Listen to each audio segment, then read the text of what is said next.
Hi guys, welcome to Sourcing Classes. This is Hima Hegde presenting before you a video session on the anthropology related current affairs.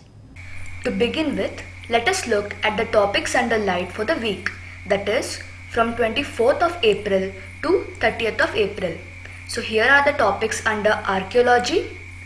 Here we have the topics under tribal affairs, followed by physical or biological anthropology, the same goes on, and the socio-cultural anthropology.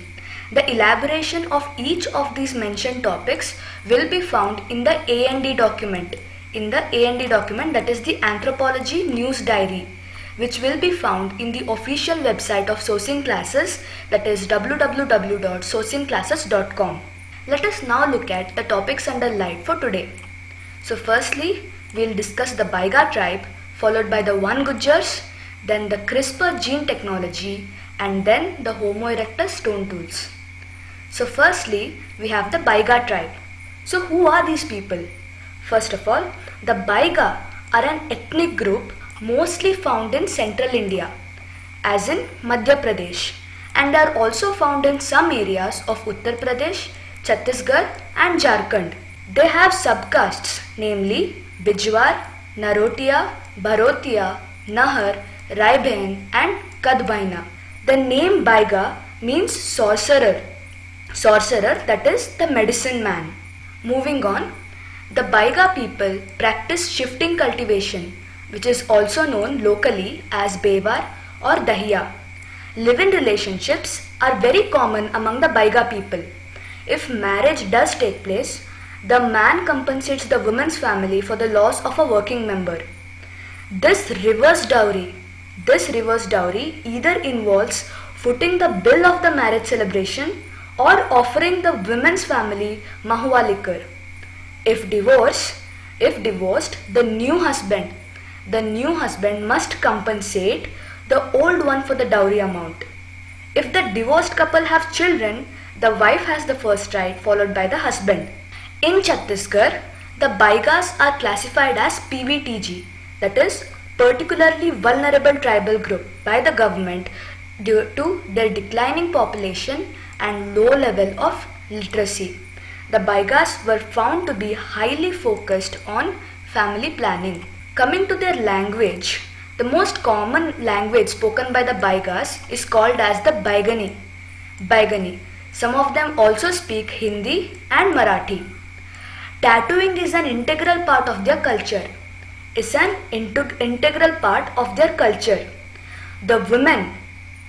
distinguishing feature of the Baiga tribe is that their women are famous for sporting tattoos. They are extremely knowledgeable about various tattoos, and this knowledge is usually passed out by their mothers. Coming to the cuisine, Baiga cuisine primarily consists of coarse grains such as kodo millet and kutki and involves very little flour. Another staple food of the Baiga is called as the pej. It is a drink that can be made from ground makkah or from the water left from the boiling rice. They supplement this diet with the food from the forest, including fruits and vegetables. They hunt primarily fish and small mammals. Moving on, we have the One Gujars. So here's the context. Recently, a clash took place between the One Gujars and the Uttarakhand forest officials in the Rajaji National Park. So let us first understand something about the Rajaji National Park. Location: Haridwar, that is in Uttarakhand, along the foothills of the Shivalik range. So here is some background information. 3 sanctuaries in Uttarakhand, that is Rajaji, Motichur and Chilla, were amalgamated into a large protected area named Rajaji National Park. This area is the northwestern limit of the habitat of Asian elephants. Coming to the forests, the types include sal forests, riverine forests, broad-leaved mixed forests, scrubland and grassy forests. Why are we discussing the Rajaji National Park? Basically, it is a home for the One Gujars in the winter season. So let us now look at the One Gujars. The One Gujars is one of the few forest-dwelling nomadic communities in India. Usually, they migrate to the Bugyals, that is the grasslands located in the upper Himalayas with their buffaloes, and return only at the end of monsoons to their makeshift huts, that is deras, in the foothills. They inhabit the foothills of Himalayan states like Himachal Pradesh and Uttarakhand. Now coming to buffalo husbandry, they traditionally practice buffalo husbandry. A family owns up to 25 heads of buffaloes. They rely on buffaloes for milk, which gets them a good price in Uttarakhand and Uttar Pradesh markets. Moving on, we have the CRISPR gene technology. So coming to the context, a Chinese researcher recently claimed that he altered the genes of a human embryo. Which resulted in the birth of twin girls. The genes were claimed to be edited. To ensure that they do not get infected with HIV, that is the virus that causes AIDS. If proven, it would be the first instance of human offspring having been produced with specific desired attributes using newly developed tools of gene editing. So basically, what are genes? Genes contain the bioinformation that defines any individual. Now physical traits or attributes like height, skin or hair color, or even some of the behavioral traits can be attributed to information encoded in the genetic material. So what is gene editing? Now gene editing is an ability to alter all this information, which gives scientists the power to control some of these features. The characteristics. So this can also be called as gene modification, genetic manipulation, or genetic engineering. So what is CRISPR-Cas9? The clustered, regularly interspaced, short palindromic repeats. I repeat, the clustered, regularly interspaced, short palindromic repeats, or CRISPR-Cas9 system has revolutionized genetic manipulations and has made gene editing simpler, faster, and easily accessible. Now, CRISPR technology. It is basically a gene editing technology that can be used for the purpose of altering genetic expression or changing the genome of an organism. The CRISPR technology is simple yet very powerful tool for editing genomes. Now this technology can be used for targeting specific stretches of an entire genetic code or editing the DNA at particular locations. It allows the researchers to easily alter the DNA sequences and modify the gene function. Its many potential applications include correcting the genetic defects, treating and preventing the spread of diseases, and improving crops. So let us look at how it works. Let us look into its working in brief.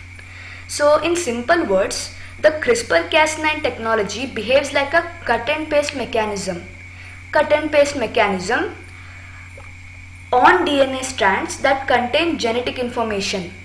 Now the specific location of the genetic code that needs to be changed or edited is identified. It is identified on the DNA strand, and then using the Cas9 protein, which acts like a pair of scissors, this location is cut from the strand. A DNA strand, when broken, has natural tendency to repair itself. Scientists intervene during this auto-repair process, supplying the desired sequence of genetic codes that binds itself with the broken DNA strand. So that's about it. So here's the last topic for the day, that is Homo erectus stone tools. Now what is the context? Archaeologists have found hundreds of stone tools in a gold mine. They have discovered hundreds of stone tools in a gold mine where Homo erectus would have inhabited 7 lakh years ago in the eastern part of Sahara Desert.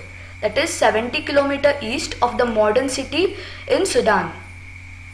Coming to the highlights, now Homo erectus, as you can see in the picture, erect meaning upright. Homo erectus, that is the upright man, is an extinct species. They no longer exist. Is an extinct species of archaic human from the Pleistocene. Studies of surviving fossils suggest that these species have had a human-like gait. Gait is nothing but the walking style or the manner in which they walk, and body proportions. And also this was identified to be the first human species to have features very similar to that of modern human beings, like flat face, prominent nose, and body hair coverage.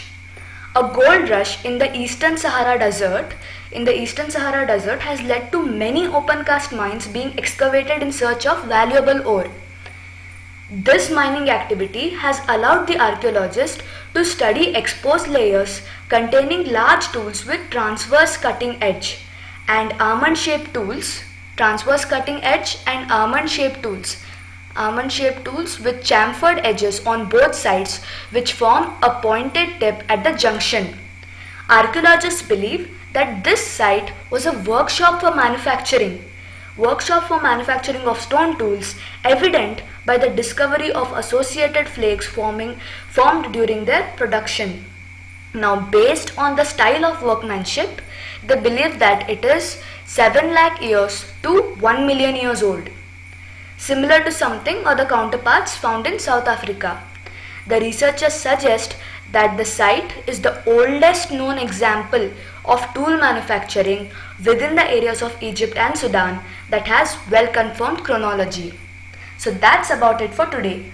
Hope you found it informative. Thank you.